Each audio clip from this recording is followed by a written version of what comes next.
try to do like an end frame, I guess, and just make my own seals. I have an O-ring gasket kit, whether it's going to have, and it's a standard SAE kit, so all this is going to be standard. So I would only imagine. As far as the head gasket, I'm not sure. I got to see what it looks like, see how bad I damage it when I take it out, and see what it's made out of. The head gaskets on the pony were like a copper. It was copper, fabric, copper.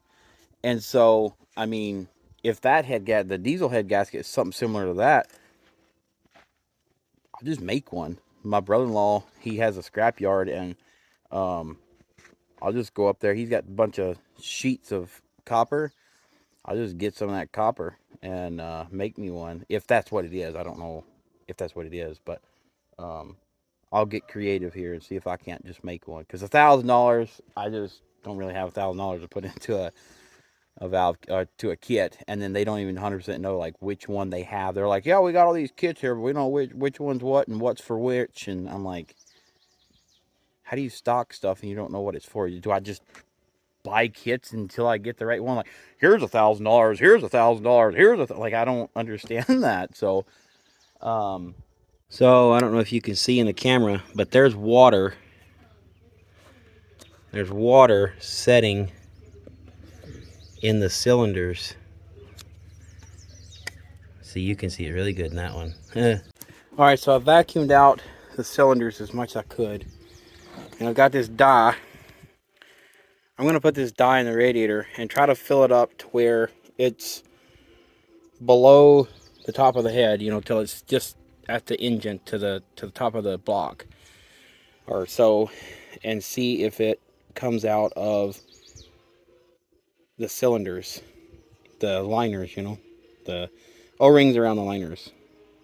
All right, I got it just where it ain't quite going into that deal there. So hopefully it don't. And then that'll let me know. I'll let it sit here for a little bit and then see if that stuff goes down, if the cylinders start getting some in it.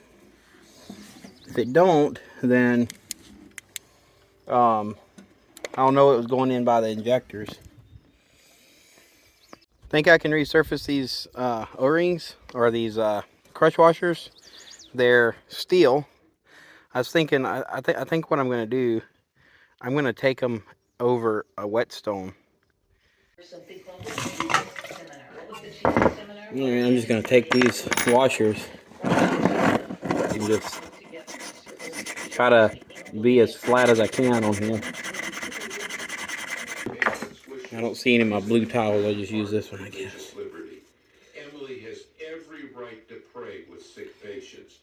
You see that? So you can see up here where it's never touched it. Same thing with that one up here. And it's on the same side, you know, of the injector or whatever. So should I go all the way down to that?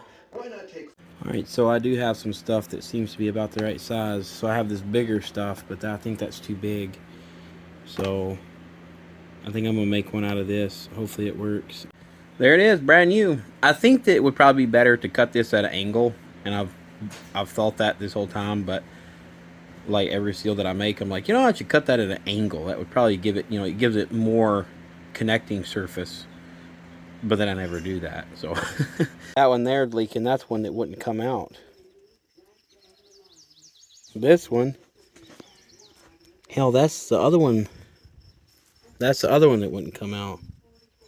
Alright, so I got that one to come out. This one won't come out, so it did move a little bit, but I'm going to put some Loctite on that and screw it back down in there and give it a little while and come back and hopefully it's learned its lesson. Well, it might not be the most ideal thing, but I got my air hammer and hit it right there, and it started turning, and I've got this nut Loctited in there. Of course, that Loctite's supposed to take 24 hours to seat, but we're going to see if it's seated.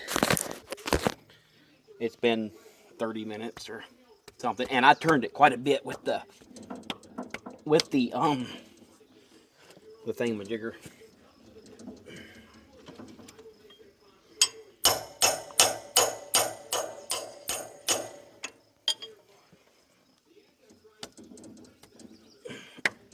It's turning, it just don't like it.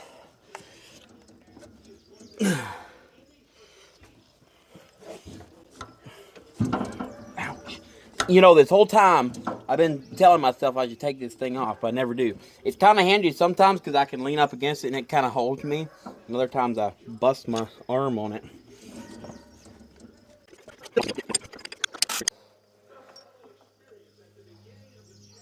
So, this might be the problem. I may have found the problem. So this injector over here, I took it out. I thought I had enough coolant out of the truck, or out of the radiator, the engine. When I took this injector out, this one here, it was still full of coolant. And I got it all sucked down, so when I took this one out, the coolant was below the hole for this. And there's coolant down in that cylinder. So if coolant goes down that cylinder, it's thin enough that it can get past the rings, go down in the oil pan, and that'll cause it to come up here. So I'm going to suck that up. And this is all wet. I don't know if you can tell that. Oh yeah, you can see it gleaming a little bit there. So that water might be getting past these rings, or these crush washer deals here. I got to get my pick to get that out. I can't reach it with my fingers. So hopefully, doing what I did, I really want to get this Loctite back out of here before it seals too good. But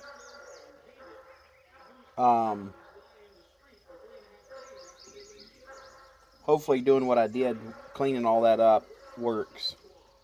So here's something a little interesting. It's all cracked up. Coolant could be getting in that way. No matter what I do, I'm not going to be able to fix that. You'd have to take the head out and get that fixed. Interesting. Huh. Alright, I got the radiator full. And all these are sealed. So, yeah. That makes me pretty happy. I'm worried about the crack in the seat and the threads, whatever, in this injector here. That cylinder might be actively filling full of water. I don't know. So last I checked, this was the intake side. Look at that.